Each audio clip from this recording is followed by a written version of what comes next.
saya Syazwatul Safia binti Zainuri. Tajuk kita pada hari ini ialah 4.3 translokasi. Definisi translokasi ialah proses pengangkutan bahan-bahan organik seperti sukrosa, asid amino dan hormon di dalam flower dari daun ke bahagian lain tumbuhan seperti akar dan batang. Serangga perosak seperti aphid biasanya menghisap cecair daripada flower batang tumbuhan. Jika kandungan sap daripada flower batang tumbuhan yang dihisap oleh aphid itu dianalisis, cecair tersebut didapati mengandungi sukrosa dan asid amino. Hal ini menunjukkan translokasi berlaku di flower tersebut. Seterusnya ialah keperluan translokasi dalam tumbuhan. Translokasi membantu tumbuhan untuk mengangkut hasil fotosintesis dari daun ke bahagian lain tumbuhan untuk pertumbuhan dan respirasi seperti akar, buah, hujung pucuk atau bunga yang sedang berkembang. Selain itu, translokasi juga mengangkut hasil fotosintesis yang berlebihan ke bahagian tumbuhan seperti rhizom, umbisi dan berbawang.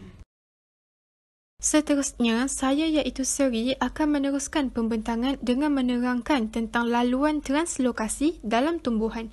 Seperti yang kita sudah tahu, translokasi akan berlaku di dalam salur flower. Proses ini bermula apabila sukrosa daripada sel daun diangkut secara aktif ke dalam tube tapis. Pada peringkat yang kedua pula, pengangkutan sukrosa melalui sel rakan akan mengurangkan keupayaan air di dalam tube tapis.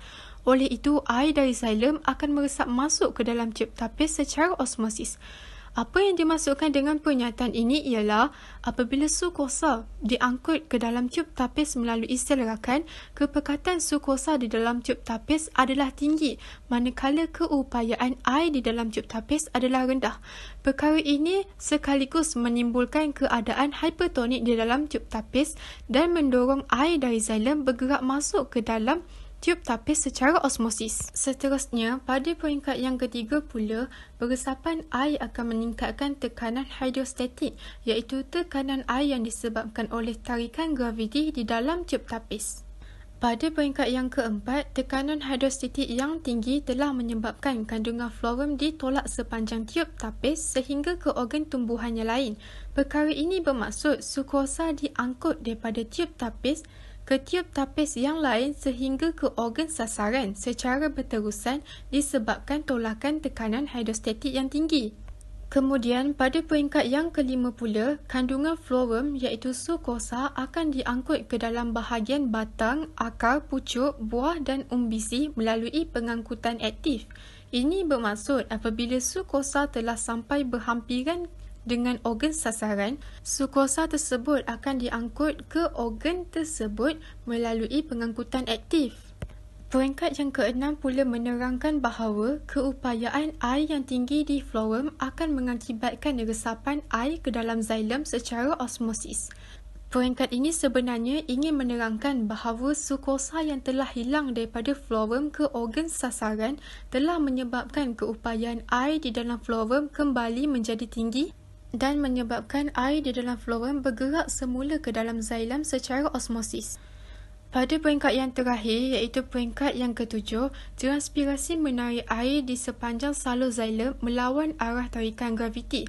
Jadi pada peringkat ini, air di dalam xylem akan bergerak sama ada kembali ke tube tapis untuk melengkapkan translokasi ataupun bergerak ke daun untuk dibebaskan ke persekitaran.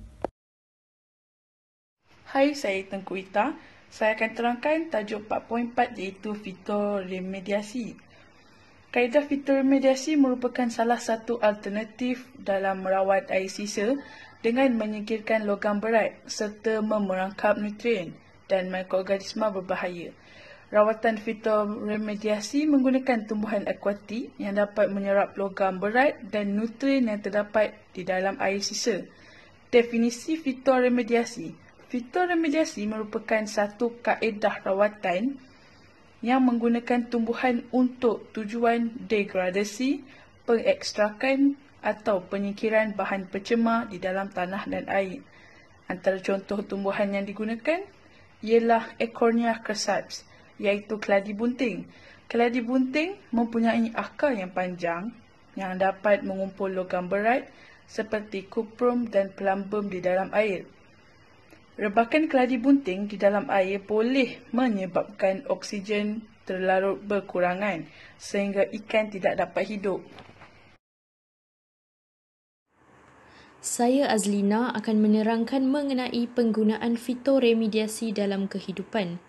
Gambar di belakang menunjukkan salah satu keadaan di Chernobyl selepas daripada letupan loji nuklear yang pernah berlaku pada 26 April tahun 1986 di mana reaktor nombor 4 di loji janakuasa nuklear Chernobyl, Russia telah meletup ketika satu ujian keselamatan dilakukan. Dan asap yang dipenuhi bahan radioaktif itu telah terbang sejauh 2,334 km. Oleh itu, bunga matahari telah digunakan untuk remediasi tanah yang tercemar akibat daripada letupan loji nuklear tersebut. Hal ini kerana bunga matahari mampu bertindak sebagai hyperaccumulator yang dapat menyingkirkan logam berat seperti zinc, kromium, kuprum, plumbum dan juga nikel serta bahan radioaktif lain seperti cesium dan strontium. Contoh yang kedua adalah Pistia stratiots ataupun pokok kiambang, iaitu merupakan tumbuhan akuatik yang sesuai digunakan untuk merawat air sisa di loji kumbahan melalui kaedah fitoremediasi. Hal ini kerana pokok kiambang ini mempunyai kadar pertumbuhan yang cepat dan mampu mengakumulasi logam berat dan menyerap nutrien di loji kumbahan. Untuk contoh yang ketiga adalah pokok kangkung. Pokok kangkung ini terdiri daripada pokok kangkung darat dan juga pokok kangkung air. Akar pokok kangkung darat ini berupaya untuk menyerap merkuri daripada dalam tanah, manakala akar pokok kangkung air pula dapat menyerap logam berat kadmium daripada air.